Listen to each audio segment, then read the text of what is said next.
ubushikiranganje bwo kubungabunga amagara y'abantu no kwangiza nganda sida ubicishije mu mugambi w'igihugu ujejwe kurwanya sida CNLS atunganije inama yo kurabira hamwe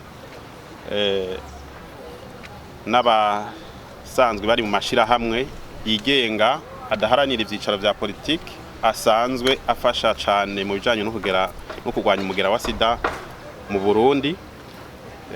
Kabiyo nama rero bwa mbere kwa rukurabira hamwe ibijanye n'ukuntu umugera wifashe mu gihugu, ibijanye n'ibikorwa basanzwe bafasha ubushikiranganje bwo kurwanya umugera wa sida ingene vyifashe, n'ibishobora gukorwa kugira ngo umugera wa sida ugwanywe bimwe bikwiye kugira ngo najyahangiro cyo gushika mu mwaka wa 2030 yuko umugera wa sida waranduranywe n'imizi ko gyoshikirwa.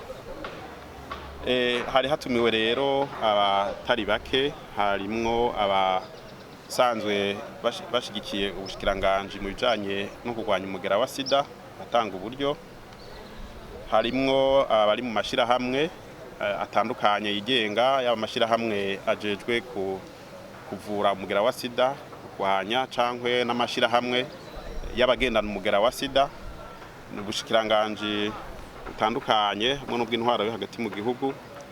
Hakaba harimwo n'amashira hamwe ajejwe kurwanya kiza c'umugera wa sida ufatanye n'igituntu, eka n'ayandi mashira hamwe yose afasha muri ico gisata yari yatumiwe kugira ngo turabire hamwe ivyokorwa kugira ngo umugera wa sida uranduranwe n'imizi mu gihugu cy'u Burundi gushika mwaka wa 2030 nkuko biri mu ihangiro ry'isi yose.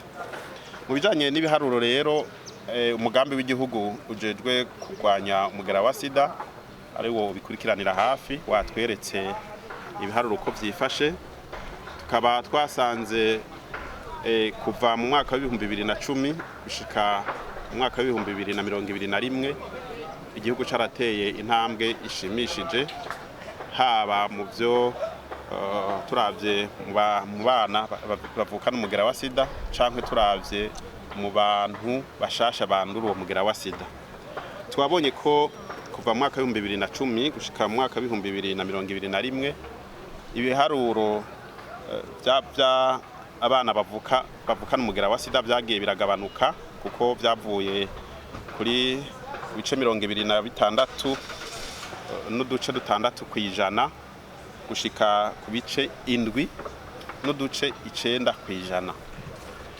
Ariko turavye kuva mu mwaka wa 2021 gushika mu mwaka wa 2022 ibiharuro byatanguye kongerekana, kuko nkuko umugambi w'igihugu wabitweretse vyavuye kuri bya bice 7 n'uduce 9 kwijana bija ku bice 12 n'uduce 3 kwijana. Murumva ko kuva mu mwaka wa 2021 ibiharuro vyatanguye kuduga. Nico kimwe no muri bashasha bandura umugera wa sida kuva mu mwaka wa 2010 gushika mu mwaka wa 2021 naho nyene ibiharuro vyagiye biragabanuka, kuko vyavuye ku bene gihugu batowe umugera wa sida 3,929 bishika ku 2,243 aho hari mu mwaka wa 2021. Ariko rero mu mwaka wa 2022 ibiharuro bitwereka ko vyongerekanye, kuko vyaciye bija ku 2,344.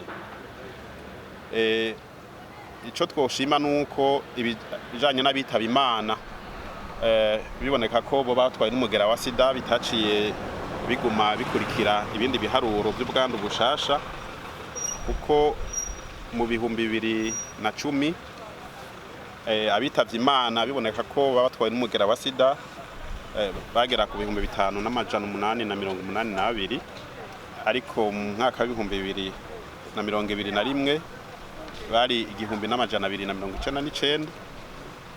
Iciza rero mu mwaka wa 2022 ivyaciye vyongerekana nkuko n'abandura bari bongerekanye, byameze nk'ibigabanuka naho ni ari gatoyi kuko babaye 1216.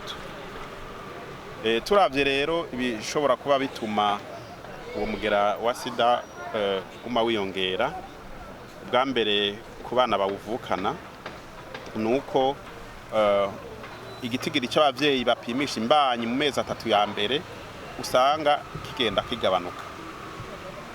Kandi iyo umuvyeyi apimishije imbanyi hakiri kare mezi 3 ya mbere baca mupima umugera wa sida. Iyo rero ari kwa muganga agatoga uwo mugera wa sida, kabara kayo keza guca bamushira ku miti kugira ngo bwa mbere avugwe, ariko cyane cyane umwana ari mu mbanyi akingigwe kugira ngo ntazovukane umugera wa sida.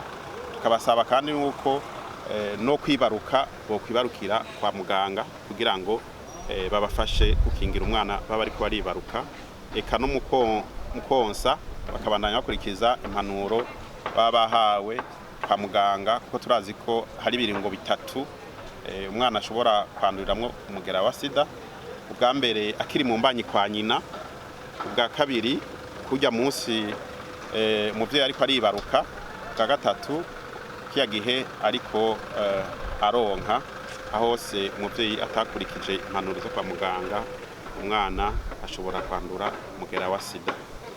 Ikindi tubona kandi gituma umugera uri kurongerekana nuko mu bakiri bato gushika ku myaka 24-25 tubona yuko ubwandu buriko buriyongera ku murindi udasanzwe. Ico naco twibaza ko coba kiva ubwa mbere ku gutituka kw'imigenzo y'abarundi, kuko mu Burundi kirazira kugira imibonano mpuzabitsina utarashikira igihe cyo kubaka.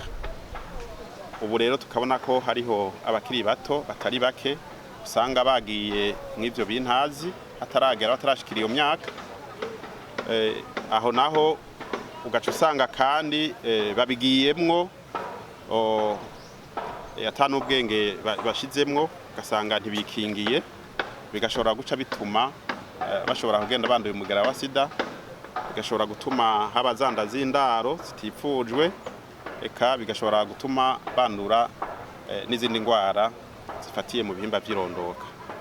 Ego dukisaba rero yuko abakiri bato bose yuko bo kwirinda izo ngeso mbi z'ubusambanyi z'ubashurashuzi, kuko nizo zishobora kubakwegera nk'izo ngorane zose gushika ku munsi bazokubaka ingo zabo.